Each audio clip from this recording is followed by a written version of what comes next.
we don't really have a Malay representation in the watch scene. Every element in my watches, I do input some hints and some meaning behind, not just to put the Malay heritage out into the horology world. I do also want to share a lot of stories about the Malay history and stuff like that.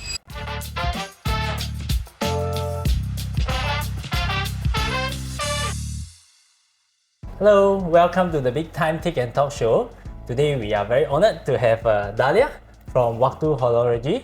So she's actually a very new brand owner and recently participated in Spring Sprang Sprang. So welcome, Dahliah. Hi, thank you for having me. So I think you may want to do a short introduction about yourself, like maybe what you do before horology. So my name is Dahliah. I'm around my 30s this year.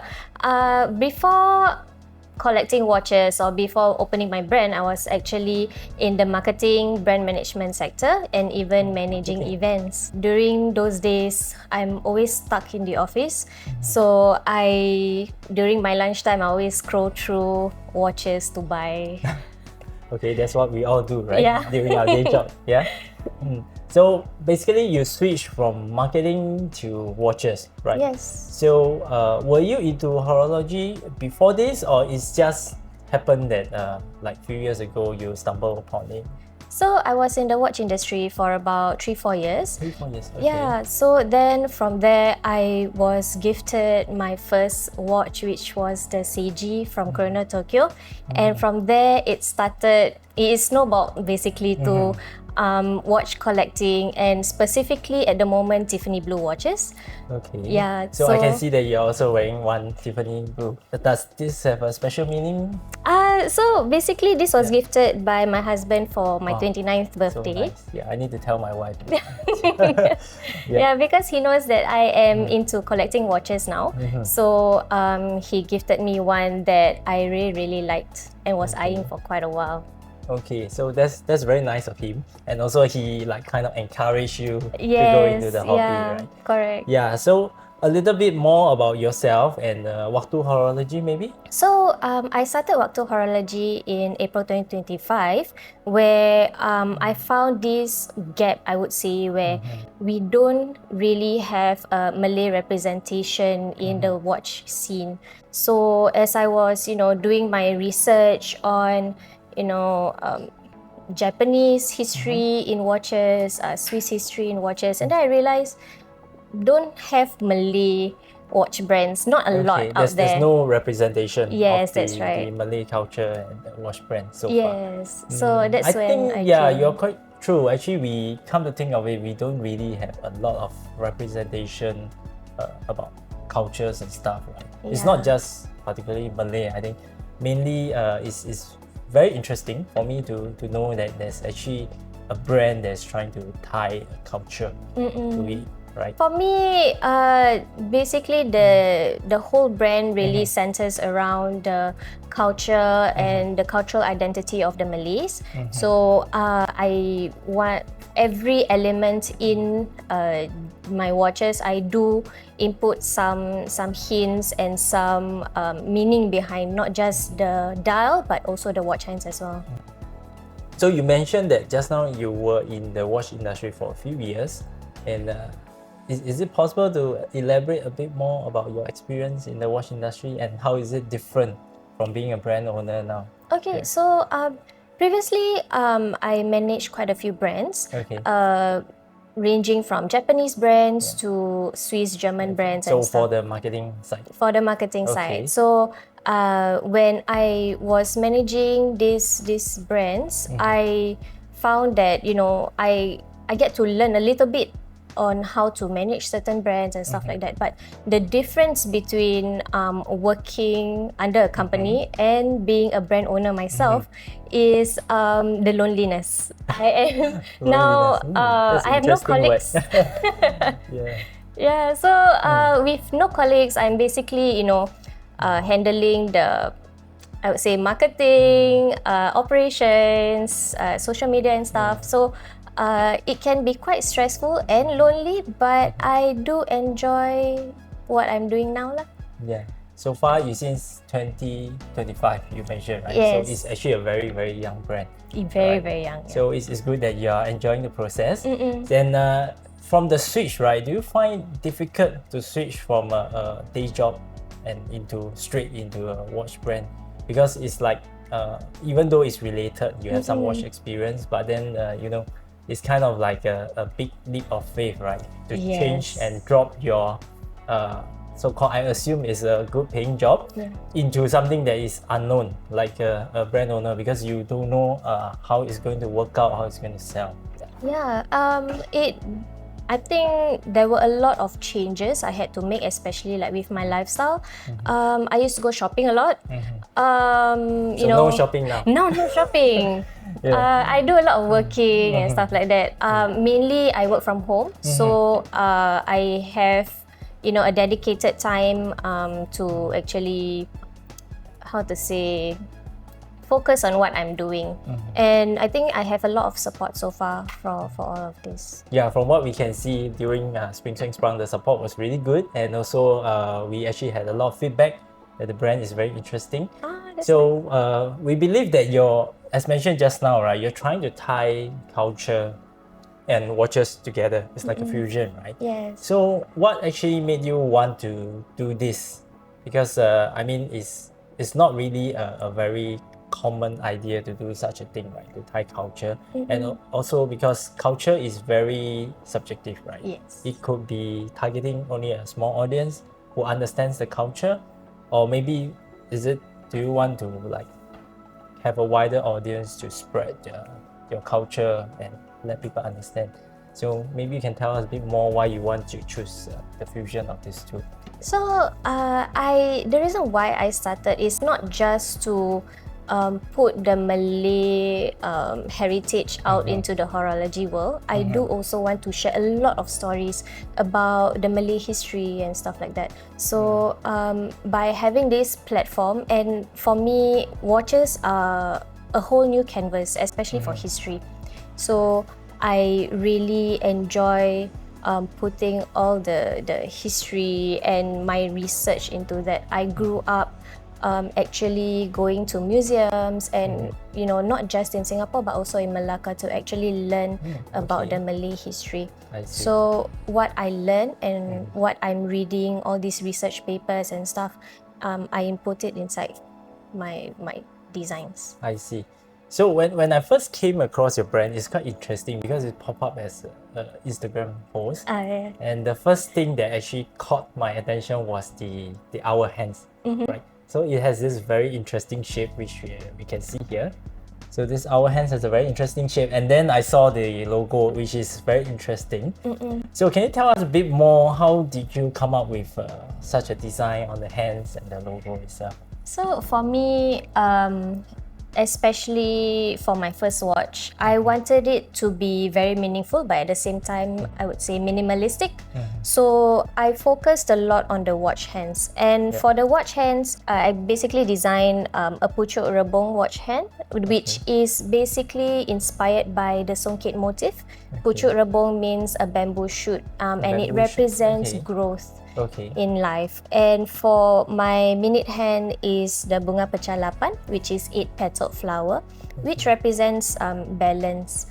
Yeah, so for me, everything has a meaning, and especially my logo for the Waktu Horology. Waktu means time. Waktu means time in Malay. That's right. I see. What I incorporated inside is the tanja, and tanja is mainly used by everybody in the olden days in the Malay community. But when nowadays we mainly use it for like royal events or for I would say weddings as well. Yes. So this would be your first design, which is the one that I saw on the Instagram, right? Yes. The one with the black dial. So I believe you have brought a few more watches, right? Yes, that's right. So can you tell us a bit more about your entire collection as of now, what you have? Okay, so I started with the classic hitam, which is basically, a black dial with my watch hands just popping out there. I really wanted that simple look and to really focus on the watch hands, because we don't have this in the horology scene. So then I progressed into my kalbu MOP watches, which is basically paying homage to, I would say, the orang laut, where we were once seafarers and fishermen, and we grew up knowing that we were once seafarers. I see. And when the reason why kalbu means soul. Soul, S-O-U-L. S-O-U-L. Okay, so. Yes. So I find that the reason why I had to name it as that is because seafaring, some way somehow, is within us. It's in our soul, and we should never forget our roots and where we come from and how our forefathers actually built this world, I would say. I see. And I also see that the new designs actually comes with 3 different mother pearl, right? Yes, that's right. This is the white. Yes. Then this is the mawa, which is pink. Mawa, which is pink, and the gelap, which is a dark MOP.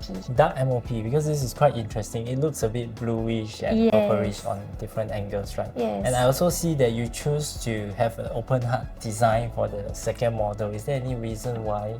So, like I said, kalbu means soul, and with an open heart, it also represents our soul as well. So like the heartbeat. Yes, that's right. I see. Yes. So the design is particularly just to showcase the heartbeat, which is the soul of the watch. Yes. It's a very interesting concept, which it's the first time that I heard of something with this kind of concept. And also because these are very classic kind of watch, so I believe they are in 40mm. For my classic hitam is in 40mm. Yeah. For the MOPs are in 38. 38mm. So it's kind of like a bit smaller. A bit smaller, yes. I see. So is there any reason why you choose the black for the first one? This is my own curiosity. Because black is somehow my favorite among all the collections. Maybe because it's really deep, dark color, and it's kind of like very clean. And maybe it's also because it's the first design that I saw from your Instagram account. Yes. Yeah. Is there any reason why you choose black? The reason why I chose black was because personally I like black too, and I like the simplicity and the nothingness of the black color. And when, especially with this dial, the hands get to pop out even more. That is why I chose. I see. Yes. So you mentioned that you switched from an office job to the brand owner. You felt the loneliness. Other than loneliness, in a way, do you have, or do you face any other challenges which you feel in the past few months as a brand owner? Oh, definitely. I would say one of it is negative comments, I would say. But I wouldn't really dwell on it, but those comments are more of like Malay watches never mind, always late one. Yeah, because Malays always late, ma. I see. So it's kind of like a local joke. Yes, like that's right. Have, right? Yeah. Yes. So for me, I don't take it to heart because honestly, it's kind of funny. We in the Malay community also we do sometimes joke about it as in like between friends. That's right. There's no harm to it actually. That's right. It's just mainly like a pulling your leg. Yes, that's right. Then apart from that, I would say to be very honest, is financial constraints, I guess. Yeah. It's more of when you create a brand, you have to put not just your heart and soul to it, but your money also. So that is one thing that although I expected it, I didn't expect it to be as heavy as it would seem. But for now, I feel very, very glad with what I have achieved so far throughout the months. It's definitely eye-opening and very, very educational, I would say. I also see that from your, I'm not sure if it's your social media account or maybe your brand account, that you went to some events with the ex-president. Yes. Can you tell us a bit more about the experience and how did it come about, the event? I was actually invited and sponsored one of my timepieces, which is the classic hitam. I the event was Exemplary Mothers Award, which is basically empowering mothers throughout Singapore. And all these ladies go through so much hardship throughout their lives, but they persevered on. So Madam Halimah Yacob, just nice, was there. And when I got invited, I knew some way, somehow I had to get the watch to her. So I YOLO brought one of my watches and actually just brought it just in case I get a moment with her. So after the event, when the event is almost concluding, that's when I approached one of her staff and asked him to if I can approach the madam to see if I can give her a timepiece. And I was glad she accepted it.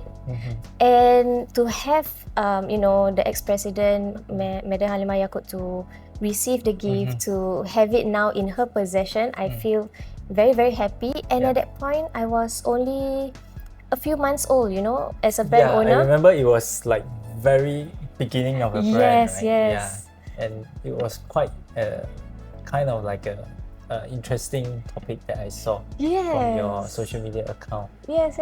I was shocked that I was able to get that opportunity, and I think it'll be the highlight of many years. Okay, I see. So maybe let's go a bit deeper into your watch collecting. So you mentioned that you have a watch that was given by your husband, and you have a first watch which was Chronos. Yeah. So is there any other watches that you keep, or is there any preference in terms of buying watches other than your own brand? For buying watches, I don't have any specific preferences, like either it has to be automatic or it has to be quartz. I'm open to both because definitely for me personally, I go for the looks. When I buy something, I definitely want to feel a connection to it. And for example, like this was a gift, and another watch that I got and really love was a Cherry Blossom by Black by Blue Brave. Okay. Yeah, so that was a commemorative gift to myself for pushing through, working, for so many years. I see. So that was before you started your brand, or? Before I started my brand, yeah. So that means you were already kind of into the hobby. Yes, that's right. Watch collecting even before that. Yes. But because you mentioned about Kurono, right? Because Kurono is also a independent brand, which is very well respected in the Japan market. Yes. So I think it's quite interesting for a first piece actually. Yes, definitely. But did you buy it because of any reason as a first watch? It was because a gift. Out of so many brands, right? Yes, definitely. It was a gift from one of my, I would say, dear friends. So when it was gifted to me, I felt, the sense of pride and a sense of accomplishment. Yes, so it was a very, very momentous timepiece for me. So most of your timepiece I can see, right, is actually tied to moments. That's right. So because I speak to a lot of collectors, and especially, to be very honest, this is pretty much a male dominant kind of hobby or passion, right? So it's very rare that I get to speak to female collectors. So maybe can you tell me a bit more about what you think is different between a female and a male collector? What do we look out for differently? Definitely, I feel for females, we do look at how the design is, what type of design is on the dial. But there are some who do enjoy the mechanics of watches. And I feel that if I were to speak to the, female collectors out there, I would definitely tell them, buy a watch like you buy a lipstick. Right, that's interesting concept. So, we keep buying lipsticks, different shade, but it serves the same purpose. So, just buy a watch like you buy a lipstick. It's okay if you have the same, I would say, the same type of watch, but in different designs, as long as you're happy. Or the same color. Yes, Right. that's Because right. just now when we were chatting, you mentioned a bit about like collecting watches In the same a color. series, in Yes, the same correct. color, right? So is this something that you've been doing now, or do you think there's any changes since becoming a brand owner, or do you think that it's still the same in terms of like selecting watches? Wow. Actually, I do have a preference on what I look for now as a brand owner. Now the type of watches I want is higher tier. So maybe like a Tudor or an Orion.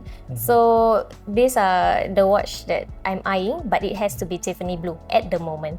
At the moment. So I can see. So now the color of the moment is the Tiffany blue. Yes. So basically, I can say that for you, your preference is since you like the color, you go with it, right? Yes. I can fully understand this because I have a lot of green watches as well, and I predominantly buy green watches mainly if there's a design that comes with green. Most probably, I would choose the green color. Yeah. Yeah. So I think it's in that way we are quite similar, even though there's male and female. It's kind of like whether if you like a watch, then it doesn't really matter, right? Yes, you that's just right. go for it, and then it doesn't matter if it's a normal brand, micro brand, or even a luxury brand. Yes. Yeah.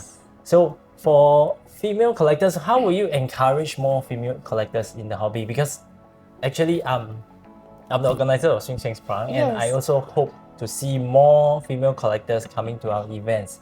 Yeah, because at the moment we are still not having a big community for women collectors, and which I feel that it can be grown, right, the community. Yeah. So is there anything that you think we can do to encourage more female collectors to maybe step forward, look at the hobby and the passion of watch collecting? I would say we need to have more ladies get-togethers, mainly over brunch or whatsoever. But I feel that if ladies, there are some who are afraid to come out into the light to say that I'm a watch collector too as a lady, because maybe there are ladies who enjoy collecting luxury brands and who are really purists, who actually flaunt their watches. But for me, I would really encourage them, don't worry about it. It doesn't matter how expensive your watch is, as long as you enjoy what you do and it is your hobby, just share it with the world. Interesting. Yeah. So I really hope that one day we can really have a huge community of female collectors coming to our event, and then we can have a exchange like this, right? Which is, I think, is very interesting because, like what you mentioned, the lipstick analogy is very interesting. It's the first time that I would even think about relating it to a watch, right? Yes. Yeah. So maybe for yourself, since you're a brand owner now, let's say if there's someone who comes to you and say, Dahliah, can you give me some advice if I want to start my own watch brand? What kind of advice will you give to them? I would say have a lot of confidence and faith. No matter how hard it gets, persevere on, because there will be bumps in the road, there will be negative setbacks, but at the end of the day, if you enjoy what you do and you really want to make a mark in the world, you should keep pushing on. Never give up on your dreams. So I have one interesting question. It's not in the list, but have you ever thought of giving up in these past few months? Because I believe for a lot of brands that we see, right, the first year or the first 2 years are actually very critical, and we can see that a lot of brands actually drop out after 1 or 2 years due to some reasons. So have you ever thought of giving up in that sense, or that you met with something so difficult that you really felt like you want to give up? Yes. Actually, I would say a few weeks back, where I almost wanted to give up just because just that 1 week there wasn't a sale. just that Okay. 1 week. Okay. So for me, I probably set too high an expectation for myself. But when that happens, I really felt so down and felt very alone, especially, I work alone and stuff like that. But what is very important is people stood by me, especially my friends, my supporters, and they really gave positive affirmations and stuff like that. So and knowing that I am doing something meaningful and not just because I open a brand just for the sake of it. That it's a sense of calling, I would say, to keep pushing on and never give up on what I'm doing, because if I give up this easily, what about my future ventures if I want to? So that's very interesting. I thought you were going to say that because you're coming for the podcast, so you cannot give up. Right? No. So that's about 2 weeks ago. So that's very recent. Yes, it's very recent. I feel that every day is a challenge for me, especially working alone. I will have to divide my time accordingly. It does feel kind of overwhelming, especially like, for example, I have to do Mondays is social media days, or Tuesdays is operations days. I have to pack and send watches. But for now, I feel that if I don't give up on myself, I won't give up on the brand. So the entire brand until today is still very much a one-person show. I won't say one man. It's a one-person show, right? Yes. So you do everything from packing, replying emails, and everything all by yourself. Yes, that's right. Yeah. That's very interesting. And so I think because I'm a brand owner myself also, and I think we met because of Spring Sprout also, right? So basically, I think it's very interesting to see young brand owners start from scratch again and giving up their day job, because it's something that I feel that is very brave. So if there's any brand owners who really feel that the strong urge that you really want to do something, I think this is a very good example, right? Right. So I have one last question for you. So can you tell us what's next for Waktu Horology? Definitely accessories, because for example, like a leather watch pad, I can tell a lot more stories about the Malay culture and stuff like that. And apart from that, hopefully I get to work with NHB, with National Museum of Singapore. And maybe meet Madam Halimah Yacob for coffee or what. So that is one of my goals for the coming years. So hopefully I will keep working hard to make sure I reach my goals. So we've come to the end of the entire interview, but I think maybe I can give you like 1 minute or 30 seconds. Is there anything you want to say to your fans or anyone who supported your brand so far? Okay. So I definitely want to say thank you so much for all your support. It really means a lot to me. And this brand is not just for myself, but for the whole community. And I hope that it sheds some light on the heritage. So thank you so much for supporting. Very well said. So thank you so much for your time, Dahliah. Thank you. I really appreciate you spending time together with us. Yes. So although it's a short interview, but we can always have coffee again. Of course. Yeah. So thank you everyone for watching. So we'll see you again next time at the Big Time Tick and Talk Show. Bye.